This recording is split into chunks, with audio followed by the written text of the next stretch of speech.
See anything you like?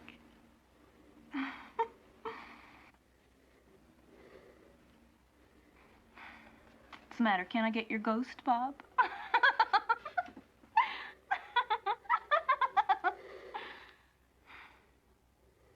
All right, come on, where's my beer?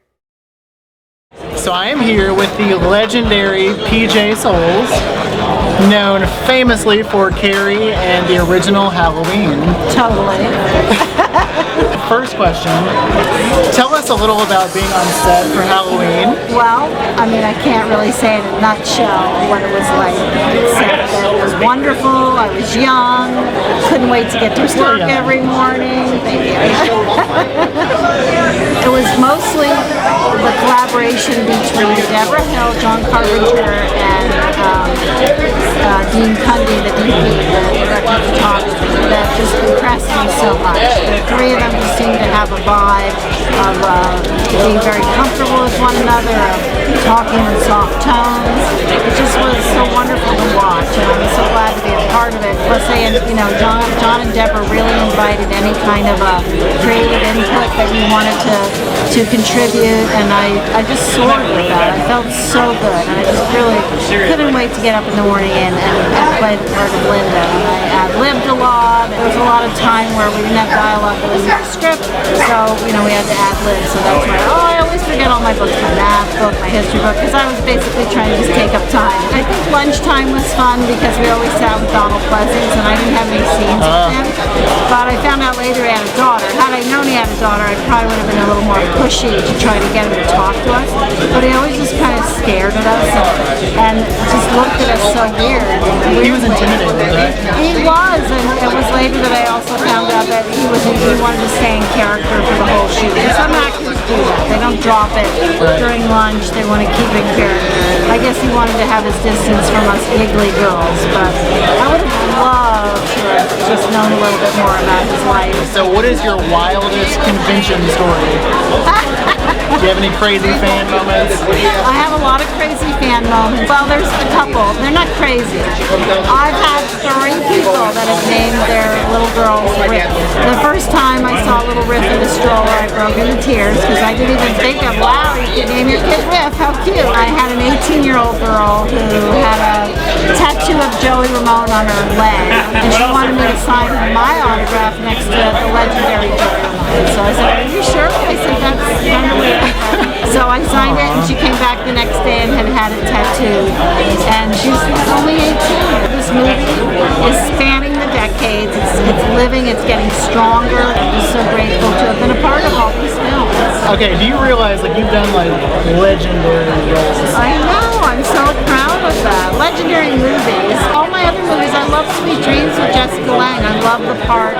Jessica Lange. Jessica Lange. Soggy Bottom USA with Don Johnson, Ben Johnson. Just a wonderful cast. Private Benjamin. I got to work with Goldie Hawn, and I had a black wig. I almost lost the role because I came in for my second audition and she was whispering, and then the director said, well, you've got blonde hair and Goldie wants to be the only blonde. And I go, come back next week. And I came back next week with a black wig and I got the part.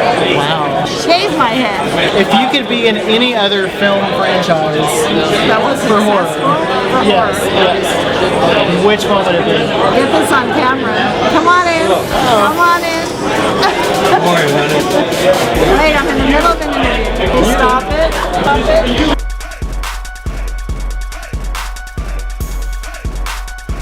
Well, it's not every day that you get interrupted by Yeah, wait, of course.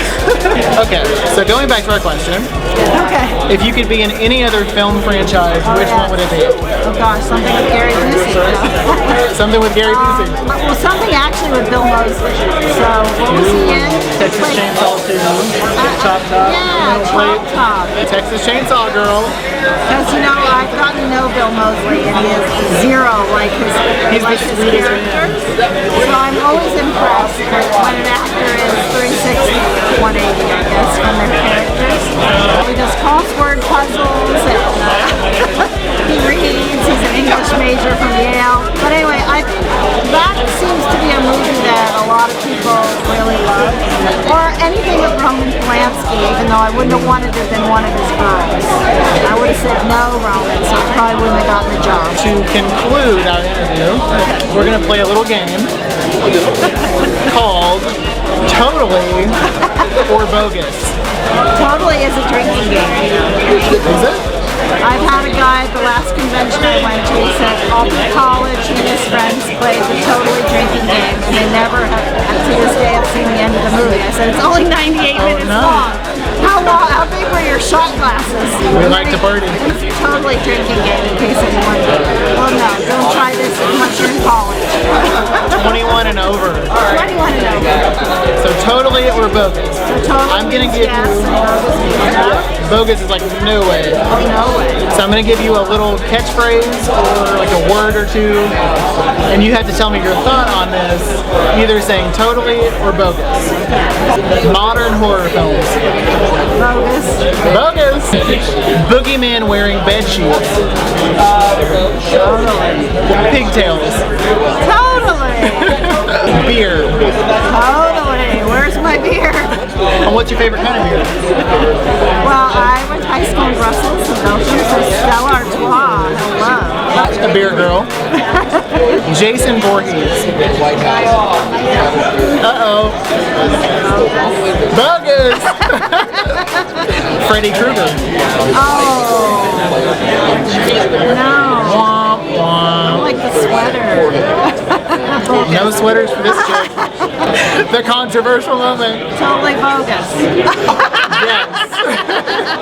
Well, it has been a blast with PJ Souls.